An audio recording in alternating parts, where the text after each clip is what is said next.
السلام عليكم يا اخوان، تبارك الله عليكم.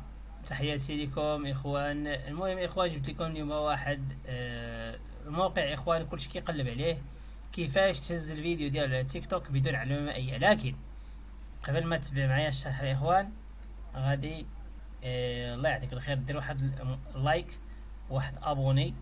الله يجازيك بالخير، ما تنساهمش. وكنشكرك بزاف على الدعم ديالك.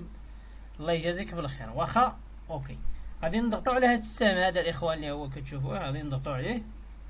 حنا من بعد ما ضغطنا عليه الاخوان، ها هو عطاني هنايا نسخ الرابط، درنا ليه النسخ. الا تيليشارجينا هكذا راه غادي يطلع لينا العلامه المائيه. راكم نتوما عارفين ديك السميه اللي كتكون تحت سميتو، ما كيتريكومونداش شي بغيتي تحطو عندك في القناه مره اخرى. واخا غادي نجيو لهنايا،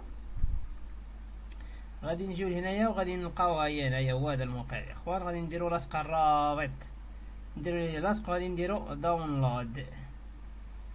هيا الاخوان كدور كما كتشوفوا، ها هو طلع لي فاتحة تازي داونلود، فهمتي؟ تنزيل فيديو اخر يعني المهم حنا نديرو هذه داونلود.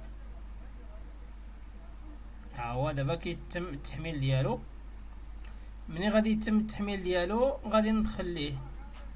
واخا ها هو الاخوان، اول ما غادي يتم التحميل ديال الفيديو غادي ندخل ليه. ندوزو الملفات التي تم تنزيلها، وهو هذا، هو هذا الاخوان. او بقى لي هو. المهم غير باش نوريكم الاخوان بلي ان الفيديو كيتهز بدون علامه المائيه. بدون علامه مائيه يعني يمكن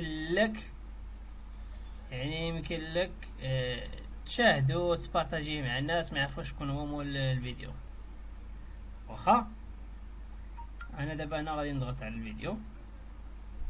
ها هو الاخوان، هو هذا الفيديو، ها انتم، هو هذا الفيديو الاخوان بدون علامه مائيه بدون والو. يلا نقول لكم باي باي.